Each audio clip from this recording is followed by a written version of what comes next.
जय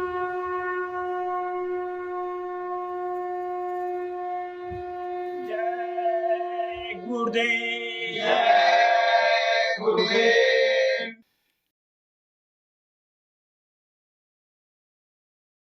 जय गुरुदेव। जय गुरुदेव। गुरु का नाम प्यारा है, उसे कहते चलो भाई। गुरु का नाम प्यारा है, उसे कहते चलो भाई। जो रहनी वे बताते हैं, उसे कहते चलो भाई। जो रहनी वे बताते हैं, उसे कहते चलो भाई। बहुत से नाम अब तक है सुना, पर काम न आई। बहुत से नाम अब तक है सुना, पर काम न आई। बिना सतगुरु नाम साचा दिया कोई नहीं भाई। बिना सतगुरु नाम साचा दिया कोई नहीं भाई। नाम साचा वे गुरु सच्चा, बड़े ही भाग से पाई। नाम साचा व गुरु सच्चा, बड़े ही भाग से पाई। भाग्य से वे जो मिल जाए, तो तुम सच्चे बनो भाई। भाग्य से वे जो मिल जाए, तो तुम सच्चे बनो भाई। नेम साधन भजन धारो, और सुमिरन करो भाई। नेम साधन भजन धारो, और सुमिरन करो भाई। नाम धुन को पकड़ करके धाम अपने चलो भाई। नाम धुन को पकड़ करके धाम अपने चलो भाई। सूरत सत नाम से भेटी, तीन को तुरत बुलवाई। सूरत सत नाम से भेटी, तीन को तुरत बुलवाई। पिता माता सुरति उसकी, जो सतगुरु संग पहुँचाई। पिता माता सुरति उसकी, जो सतगुरु संग पहुँचाई। बड़े वे भाग्यशाली है, नाम सतगुरु से जो पाई। बड़े वे भाग्यशाली हैं, नाम सतगुरु से जो मगर वे धन्य गुरुमुख है, जीव सत संग पहुँचाई। मगर वे धन्य गुरुमुख है, जीव सत संग पहुँचाई।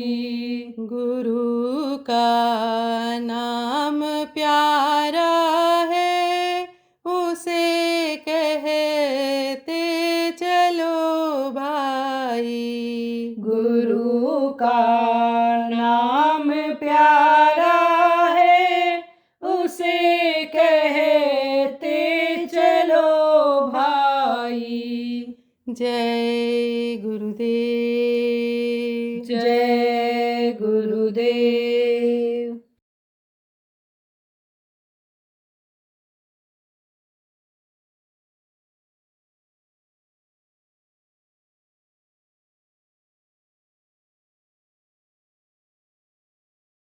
आप लोगों के संस्कार अच्छे थे। संस्कार किसको कहते हैं? जहाँ जो पैदा होता है, जहाँ का रहन सहन जैसा होता है, खाना पीना जैसा होता है, उसी में वो पलता है। और जैसे लोग काम करते हैं, उन्हीं कामों को वो सीखता है। तो मान लीजिए कोई कसाई के यहाँ पैदा हो गया, तो कसाई तो उसको कसाई का ही काम कराएगा, वही सिखाएगा। शोर के यहाँ पैदा हो गया, ठग के यहाँ पैदा हो गया, तो वो तो वही सीखेगा, वही सिखाएगा। और धार्मिक के यहाँ पैदा हो गया तो धर्म भावना भरेगा, ईश्वर के प्रति प्रेम पैदा करेगा, भक्ति पैदा करेगा। पूजा पाठ जो भी जिस तरह का करता है उसी तरह से सिखाएगा बच्चों को, तो उसका संस्कार उस तरह से पड़ा। कुछ लोग इसमें ऐसे भी हुआ कि माता पिता गुरु महाराज के शिष्य थे और वो ले जाते रहे आपको, बचपन से ही आप वहां जाते रहे। गुरु महाराज ने संस्कार डाला, वो संस्कार आपको यहाँ ले आया। संस्कार खत्म नहीं होता है, संस्कार जगता है। जैसे बीज पड़ा रहता है, बीज जमीन में खत्म नहीं होता है। जब समय आता है, बरसात आती है, तब वो अंकुरित हो जाता है। अब उसकी गुड़ाई कर दी जाए, सिंचाई कर दी जाए, तो उसमें फल निकलने लगता है। इसी तरह से उस संस्कार का फल मिल जाता है। कब? कि जब सत्संग सुना जाता है। बार बार सत्संग सुनने से संस्कार जग जाते हैं और इच्छा पैदा हो जाती है।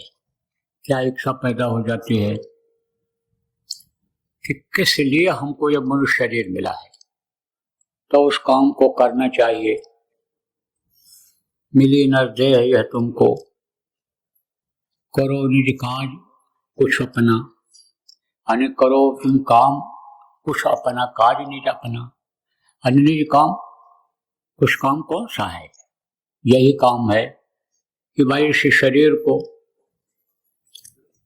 खाने पीने मौज मस्ती में ही, सजाने संवारने में ही न लगाए रखें, बल्कि इस शरीर के रहते रहते हम अपना काम बना लें। तो अपना काम क्या है, पराया काम क्या है? पराया काम यह है कि जिसमें बहुत से लोग फंसे हुए हैं, आप लोग भी फंस जाते हो उसी में। कैसे फंस जाते हो? जैसे यहाँ सत्संग सुन रहे हो, यहाँ इच्छा पैदा हो रही है कि भजन भाव भक्ति हम करेंगे, लेकिन यहाँ से जाने के बाद खेती गृहस्थी नौकरी व्यापार में जो आप लगे हुए हो उसी में लग जाओगे और इस चीज को भूल जाओगे। जब इस चीज को भूल जाते हो तब आप मनुष्य शरीर को भी ये नहीं समझ पाते हो कि भाई ये कुछ दिन के लिए मिला है, यह तन धन तन से धन इकट्ठा करने में लगे हुए हो, यह तन धन तेरे काम न आवे। पर लड़ाई जाम से, यमराज से एक दिन हमारी लड़ाई हो जाएगी, उससे हम लड़कर जीत नहीं पाएंगे। कितना भी हम शक्तिशाली क्यों न हो जाएं शरीर से, लेकिन जब तक आत्मा शक्तिशाली ताकतवर नहीं होगी तब तक हम उससे जीत नहीं पाएंगे। इस चीज को भूल जाते हो और उसी रास्ते में फंस जाते हो। तो अब आप ये समझो प्रेमियों, जब फंस जाते हो तो उससे निकल पाना बड़ा मुश्किल हो जाता है। लेकिन जैसे मैंने आपसे कहा कि संस्कार आपका जग जाता है और संस्कार वही खींच करके ले आता है। इसीलिए कहा गया बार बार इच्छा बनानी चाहिए, संकल्प बनाना चाहिए। किस चीज के लिए? सत्संग के लिए। यह संत मत का सत्संग है और संत मत में क्या है? सत्संग, सेवा और भजन, यही मुख्य है। तो सत्संग जब सुनोगे तब शरीर से सेवा करोगे और कर्म कटेंगे। धन से सेवा करोगे, मन लगाओगे अनिसंदेह सेवा में, तब कर्म कटेंगे। तब कर्म जब कटेंगे तब पचोगे नहीं। इसमें पचो मत आए यह जग में, जानियो रैन का सपना। फिर इसमें पचोगे नहीं। पचने का मतलब क्या होता है? पचने का मतलब होता है घोलना। जैसे कहते हो कि आज भोजन हमारा पचा नहीं। पचा मतलब क्या होता है? घोला नहीं। पेट में पड़ते ही जब अग्नि तेज होती है तब वो खुलने लगता है उसी में। आप ये समझो कि यानी वो रूप नहीं रह जाता है। कौन सा रूप? जिस रूप में आपने डाला, कड़ी रोटी डाल दिया, कड़ा चावल डाल दिया, तो उसी रूप में नहीं रह जाता है वो। उसको जो अन्न होता है उसको वो अग्नि जो होती है और जो उसमें जल होता है, अग्नि और जल दोनों मिला करके पेट में जो होता है वो उसको काटते हैं, घुलाते हैं, तो कहते हैं पचना। ऐसे ही संसार में फंस जाते हो, घुल मिल जाते हो उसी में। असली चीज को भूल जाते हो कि किस लिए यह मनुष्य शरीर मिला, उस चीज को भूल जाते हो। तो पचो मत आए यह जग में, जानियो रैन का सपना। रैन माने क्या होता है? रैन माने होती है रात। तो रात में सपने आते हैं। बहुत से लोगों को दिन में भी आ जाते हैं जो सोते हैं। लेकिन सपना कोई अपना होता है? सपना अपना नहीं होता है। सपना तो सपना रहता है। जानी और रैन का सपना। मान लो कोई बहुत बड़ा अधिकारी बन गया, जमींदार बन गया, गड्ढे का महंत बन गया, धार्मिक स्थान, धार्मिक ट्रस्ट का अध्यक्ष बन गया। लेकिन जब आंख खुलेगी तब उस पद पर जिस पर था उस पर रहेगा वो? आप ये समझो राजा बन गया तो राजा रहेगा? वो तो चटाई पर सोया है, झोपड़ी में सोया है, तो वो वही रहेगा। जहाँ सोया था वही उसको दिखाई पड़ रहा है।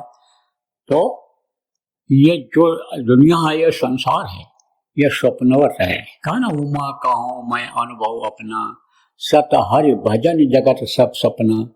ये हमें समझो कि पार्वती जी को उपदेश कर रहे थे शंकर जी, तो कहे पार्वती ये स्वप्नवत है, संसार स्वप्नवत है। ये जितनी भी चीजें हैं, यह तन धन तेरे काम ना आवे। जैसे अभी मैंने कहा, यह तन धन तेरे काम किसी के काम नहीं आएगा। क्यों? क्योंकि अपना है ही नहीं, ये अपना देश ही नहीं है। जिस घर में रहते हो ये अपना घर ही नहीं है। यह शरीर भी अपना नहीं है। अगर अपना होता तो लोग इसको छोड़ करके क्यों चले जाते? देखो कितने लोग आए, एक से धनी मानी आए, राजा महाराजा आए, सब छोड़कर चले गए। महात्मा लोग आए, सब इस शरीर को छोड़कर चले गए। जो भी धन दौलत ये शरीर के उपयोग के लिए, दुनिया के खर्चे के लिए था, उसको सब छोड़कर चले गए। तो ये किसका है वो ले लेगा, वो खाली करा लेगा। किसका है? माया है जगदीश की। रुपया पैसा धन दौलत और इन चीजों को, मान सम्मान को माया बताया गया है। यह माया के लोक में शरीर भी चल रहा है। माया का इस पर भी अधिकार है। मन देखो कि डोर माया के ही हाथ में है, इसलिए वो जैसा चाहती है शरीर को चलाती है, घुमाती है, तो ये भी उसके अधिकार में है। तो ये माया है जगदीश की। ये जो बाहरी आंखों से आपको दिखाई पड़ता है, ये किसका है? जगत के ईश का है। जगत का ईश किसको कहते हैं? दुनिया को जिसने बनाया और दुनिया को जो मिटाता है और दुनिया की व्यवस्था जो संभालता है, दुनिया की व्यवस्था के अंतर्गत जो चीजें आती हैं और उसकी हैं, वही है जगदीश। तो यह माया है जगदीश की। वो अपना का है गंवार। गंवार किसको कहते हैं? कि बार बार किसी को कोई चीज याद दिलाओ, बताओ, समझाओ और समझ में ना आए। तो कहने का मतलब प्रेमियों यह है कि खपो मत इसमें यानी पचो मत इस संसार में, रहो, लेकिन इसको अपना मत समझो। यह तो स्वप्नवत है ना। यह समझो कि यह तन धन तेरे काम ना आवे। आप ये समझो ये कोई चीज काम नहीं आएगी, ये झूठा है संसार, एक तरह से झूठा। तो झूठी चीज कहीं कोई साथ देती है? कोई साथ नहीं देती है। इसमें भ्रम में पड़ने की जरूरत नहीं है। क्यों? क्योंकि ये भूल और भ्रम का देश हो गया। यहाँ तो भ्रम ही भ्रम है। आप जो पहली बार आए हो, आपको समझाया जा रहा है, आपको बताया जा रहा है कि यह जो संत मत है यह सबसे आला है, यह सबसे अलग है, सबसे ऊंचा मत है। इस ऊंचा मत से और कोई मत ही नहीं है। लेकिन अब इस समय पर बहुत सारे मत इस दुनिया संसार में हो गए। यहाँ से जाने के बाद आपको कोई ऐसा मिल गया कि जो काल भगवान के मत का है, तो आपके मत को मोड़ देगा। वो मत वाला आपके मत को, बुद्धि को बदल देगा और कहेगा भाई जो सनातन चीज है उसको तुमने कैसे छोड़ दिया? सनातन धर्म तो ये है। और सनातन धर्म है क्या? ये सारी चीजें सनातन धर्म को जिन लोगों ने चलाया शुरू में और माना, उन्होंने सब लिख दिया है। सनातन धर्म के जानकार जो लोग हैं उन्होंने इस चीज को लिख दिया है। किसमें लिख दिया है? धार्मिक किताबें जो कही जाती हैं उसमें लिख दिया है। मजहबी किताबें जो कही जाती हैं उसमें लिख दिया है कि सनातन धर्म है क्या? सनातन धर्म है कि इस शरीर के रहते रहते अपनी आत्मा का कल्याण कर लो। यह शरीर दोबारा फिर नहीं मिलेगा। इस जीवात्मा पर दया करो, यह नरकों में न जाने पावे, ये 84 लाख योनियों में न बंद होने पावे। यह है अशिला धर्म। अब इस अशिला धर्म को अगर अपना लोगे तो आप ये समझो ये सारे धर्म जितने भी हैं, जिस धर्म में फंस जाते हो, भटक जाते हो, ये सारे धर्म समझ में आ जाएंगे। जब आत्मधन मिल जाता है तब ये सारे धन यानी सुलभ हो जाते हैं। आत्मधन किसको कहते हैं? ऐसी पावर, ऐसी शक्ति मिल जाती है कि जो इच्छा कीन्ही मन माही और हर प्रताप कष्ट दुर्लभ नाही। जिस चीज की आदमी इच्छा करता था उसकी वो इच्छा पूरी हो जाती थी। लता बिटप मांगे मद चौही, मन भाव तो ढेन पैदे ही। जब आप ये समझो कि आत्मिक धन लोग इकट्ठा करते थे तो उस धन का इतना प्रभाव था कि आप ये समझो कि पेड़ों पर मधुमक्खियों के छत्ते लगे रहते थे और जब चाहते थे मधुमक्खियों को हटा करके मधु को निकाल लिया करते थे लोग। ये धरती उसी धन के असर से आप ये समझो कि परिपूर्ण थी। जैसे धन ज्यादा हो जाता है और कोई खेत खरीद लेता है, अब उसमें खाद पानी दवा ये वो सब पानी मुहैया कर लेता है, बढ़िया बढ़िया बीज लाता है, तो धरती लहलहाने लगती है कि नहीं? बगल के खेत में पैदावार देखने में कम होती है और फसल भी उसकी कमजोर होती है, लेकिन जो धन को उसमें लगा दिया उस धन का प्रभाव हो जाता है कि वो ज्यादा पैदावार वाली खेती वही हो जाती है। बगल में ही है लेकिन हो जाती है। ऐसे वो धन जब आ जाता है तो धन धान्य से ये पृथ्वी परिपूर्ण हो जाती है। तो अब आपको इन चीज़ों की भी ज़रूरत है, यानी समझो कि खाने की चीज़ों की ज़रूरत है, पहनने की चीज़ों की ज़रूरत है, पानी की भी ज़रूरत है, आपको हवा की भी ज़रूरत है। तो ये सब प्रचुर मात्रा में, प्रचुर मात्रा किसको कहते हैं? जितना ज़रूरत हो उससे भी ज़्यादा, यानी समझो कि ये हो जाती हैं। तो कहा गया ये कई साधे सब सद है, सब साधे सब जाए, एक को अगर इसी को साध लिया जाए तो सब काम बन जाए। लेकिन ये होगा कब? जब साधने का रास्ता मिल जाएगा। तो फिर में वो रास्ता तो मिल गया, आप बहुत से लोगों को मिल गया, उस रास्ते पर चलने की जरूरत है। नाम आपको मिल गया, नाम की कमाई करने की जरूरत है। शब्द वेदी नाम आपको मिल गया, शब्द को पकड़ने की जरूरत है। शब्द को जब आप पकड़ लोगे तो ये जीवात्मा जाएगी, और ऊपर जब जाएगी तो ये रुपया पैसा डॉलर तो यहाँ चलता नहीं है, या सोना चांदी चलता नहीं है, वहाँ का धन अलग है, तो वो धन आपको मिल जाएगा। लेकिन जब लोभ में भूले रहोगे तब आप ये समझो इसी में फंस जाओगे। तो लोभ लालच को आप ये समझो कि छोड़ना पड़ेगा, प्रारब्ध पर विश्वास करना पड़ेगा। प्रारब्ध किसको कहते हैं? पैदा होने से पहले ही माँ के स्तन में दूध भर जाना क्या होता है? प्रारब्ध होता है कि जैसे ही अब पैदा होगा तैसे इसको दूध मिल जाएगा। तो प्रारब्ध उसी को कहते हैं। प्रारब्ध से ही ये शरीर मिला, प्रारब्ध से ही देखो धनी मानी घर में बच्चा पैदा होता है, प्रारब्ध से ही धार्मिक लोगों के यहाँ पैदा होता है, प्रारब्ध ही उसका खराब होता है, तब वो गरीब के यहाँ जन्म ले लेता है, दुष्टों के यहाँ जन्म ले लेता है। तो प्रारब्ध बड़ी चीज होती है। तो प्रारब्ध जो है यानी पर करो विश्वास, और ये ऐसी चीज है नाम की कमाई, जो नाम आपको दिया, किसने दिया? जिसके लिए कहा गया मन तू भजो गुरु का नाम, यानी गुरु ने जो नाम दिया उसको भजने की जरूरत है। इससे सारे यानी आपके प्रारब्ध भी बदल जाएंगे, भाग्य भी बदल जाएगा। जैसे बहुत से लोगों ने अनुभव किया कि हम इस स्थान पर पहुंच नहीं सकते थे, इस कंपटीशन में हम आ नहीं सकते थे, बच्चों ने ये अनुभव किया। बहुत से लोगों ने इस चीज का अनुभव किया कि हमको इतना पैसा मिल नहीं सकता था, लेकिन हमारे पास इतना पैसा आ गया, और हमको इतना मान सम्मान नहीं मिलना था जितना हमको मिल गया। तो अब ये क्या है? ये प्रारब्ध है। यानी समझो कि मान लो अगर खराब रहा भी तो बदल गया। कहा ना सत सुधरे सत्संगत पाई। जब सत्संग मिलता है, जब संत मिलते हैं, तब आप ये समझो कि जो चीज यानी नहीं भी भाग्य की होती है वो मिल जाती है। लेकिन सत्संग के वचनों को पकड़ा जाए, संत जब मिले तो उनकी बातों को माना जाए, तब यह संभव हो पाता है। प्रेमियों, नाम मिल गया, अब नाम की कमाई करनी है।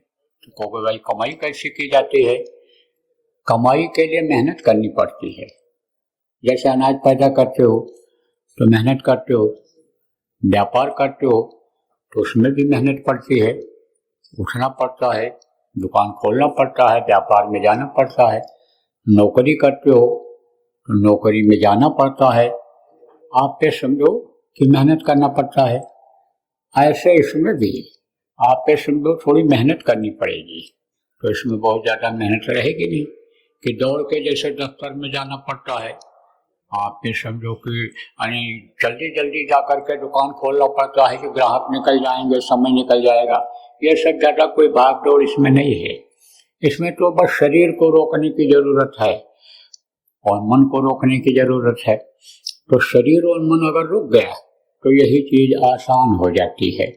अब देखो, जैसे बच्चा है स्कूल में पढ़ता है, अब एक ही विषय अगर उसको पढ़ाया जाए, 5-6 घंटे जो बचते हैं, 8 घंटे पढ़ाई होती है, 3 घंटे यानी हायर एजुकेशन में जो पढ़ाई होती है यानी उच्च शिक्षा में, उसमें अगर एक ही विषय पढ़ाया जाए तो वो उग जाएगा, मन उतना नहीं लगेगा। और विषय जब बदल दिया जाता है तब फिर उसका दिमाग स्थिर होने लगता है, यानी कंसंट्रेट जिसको कहते हैं होने लग जाता है। तो आप ये समझो कि इसी तरह से ये कई चीजें बना दी गई इसमें। जैसे प्रार्थना है आपका, तो प्रार्थना करो, फिर उसके बाद में सुमिरन करो, फिर उसके बाद में ध्यान करो, फिर उसके बाद में भजन करो। अब देखो जैसे बच्चे होते हैं तो बच्चों को कई विषय जो होता है नौ दर्जा में 10 क्लास में जो होता है कई विषय होते हैं, उसमें से उसका मन किसी विषय में ज्यादा लगता है। उसमें जैसे हिंदी है, गणित है, आपका साइंस है, भूगोल है, इतिहास है, ये सब विषय हैं। तो इसमें जिसमें मन ज्यादा लगता है आप ये समझो कि उसमें उसी में वो लगता है, उसी को पढ़ता है। फिर 12 में भी वही लेगा, और फिर जब 13 में जाएगा, BA में जाएगा, BSc में जाएगा, वही सब्जेक्ट लेगा। जिसमें ज्यादा मन लगता है उसका तो वो उसी को करने लगता है।